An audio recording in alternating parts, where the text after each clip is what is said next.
Welcome to The Explainer. So today, we are looking at a true mystery of the beautiful game. We all know the names of the managers who have shaped modern football. But today, we're unpacking the story of a forgotten football legend. We're talking about a mastermind whose tactical innovations are actually still heavily relied upon today, yet his name has somehow just slipped through the cracks of mainstream football history. I really want you to ask yourself, who is the greatest manager you've barely heard of? When we think of multiple European Cup winners, we immediately picture modern legends, right? Guys like Carlo Ancelotti, Pep Guardiola, or Sir Alex Ferguson. But there is a manager whose staggering trophy haul and groundbreaking tactical shifts put a lot of those modern legends to absolute shame. He was literally the first manager to ever win the European Cup with two different clubs, yet he remains heavily underrated. Okay, let's dive into this. We are talking about Ernst Happel, a quiet, chain-smoking Austrian who conquered Europe and quite literally pioneered modern football tactics. Today, we're going to map his literal and metaphorical journey from the coffee houses of Vienna to the absolute pinnacle of European football and see exactly how he achieved greatness. Now, to understand Ernst Happel, you really have to understand his commanding, stoic persona. He was a man of incredibly few words. Case in point, prior to the 1978 World Cup Final, where he was managing the Netherlands against Argentina, his entire pre-match team talk consisted of just 3 words. He walked into the dressing room, looked at his squad, and simply said, "Gentlemen, 2 points." That was it. No long speeches, no theatrical motivation, just absolute, unwavering command. Section 1. The Quiet Football Genius. Happel's story starts in Vienna in 1925. He was a fierce survivor from the very beginning. He openly defied the Hitler Youth and even escaped American capture in World War II by literally jumping out of a moving train to make his way back home. As a manager, his mantra was beautifully blunt. He'd say, "Kein Kello Fußball spielen," which basically translates to, "Forget the crap, just play." And what's really fascinating here is the heavy juxtaposition in his life. Off the pitch, Happel was kind of a loner. He absolutely loved the Viennese coffeehouse culture, sitting quietly, drinking cognac, playing cards, smoking cigarettes. But on the pitch, his football philosophy was fiercely aggressive, physically demanding, and relentlessly disciplined. And this brilliantly illustrates his sprawling managerial career, moving from ADO Den Haag back in '62 to Feyenoord, then Club Brugge, the Dutch national team, Hamburg, and finally back to Austria with Swarovski Tirol. You see, he wasn't a manager who just relied on one specific golden generation of players. He proved his incredible adaptability by winning domestic titles in 4 completely different European countries. Section 2. Forging a Football Philosophy. At his first post with ADO Den Haag, the 36-year-old manager earned immediate respect during a torrential downpour. Instead of canceling training, he casually placed a soda can on the crossbar, shot it down on his very first attempt, and sent the stunned team inside. Boom! He had their undisputed respect from day one. But listen, he didn't just bring discipline, he brought tactical revolution.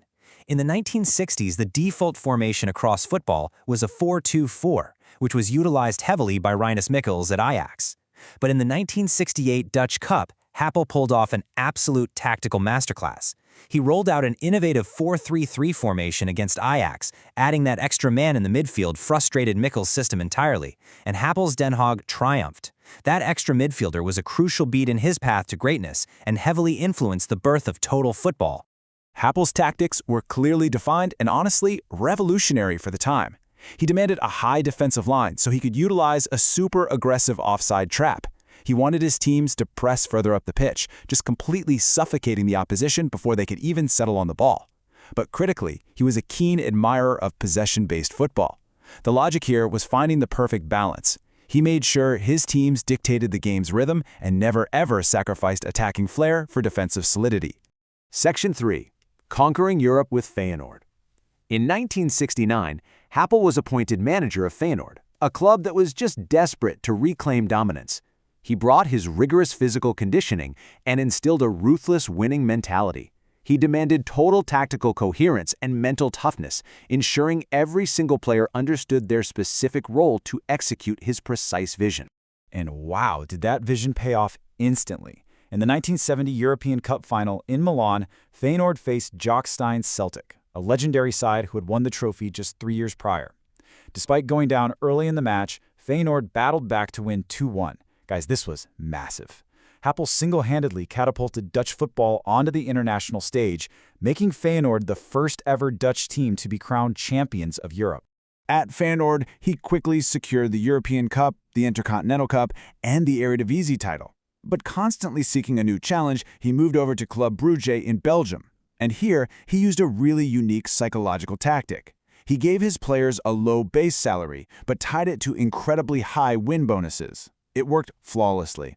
It resulted in 3 straight league titles and guided the Belgian club all the way to another European Cup final. Section 4. The Hamburg Masterpiece.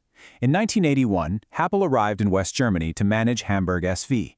It was here that he found his absolute perfect on-pitch proxy, midfielder Felix Magath.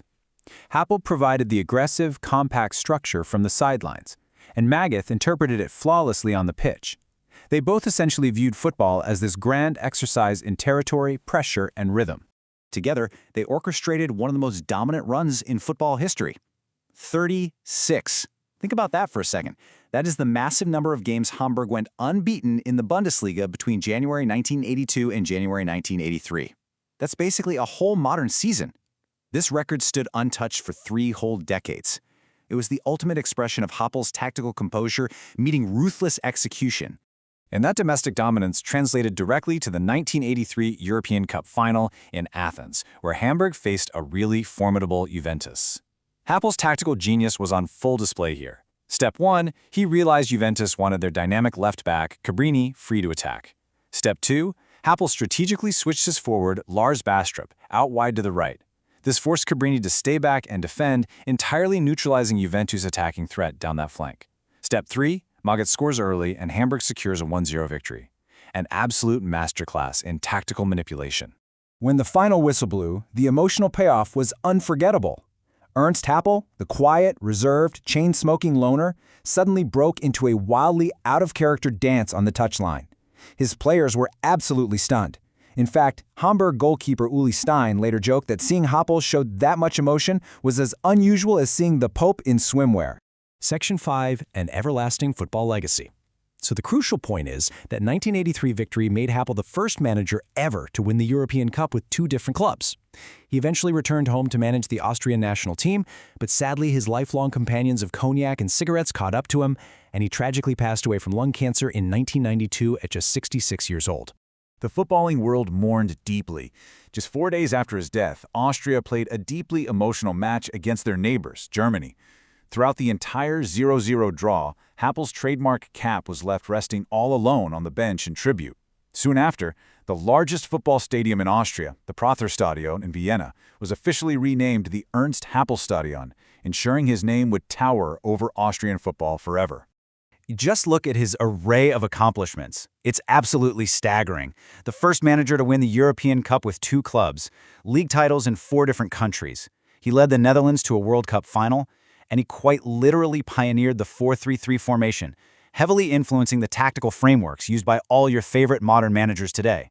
This firmly solidifies his transition from an unsung name to an absolute, undisputed legendary mastermind. Which leaves us with one final provocative question. Does football history value the loudest voices over the quietest geniuses? Ernst Happel didn't give roaring press conferences. He didn't seek the media spotlight. He just sat back, smoked his cigarettes, and masterminded victories that fundamentally changed how the game is played. Thank you so much for learning with me today. Keep asking questions, keep studying the tactics, and we'll see you in the next explainer.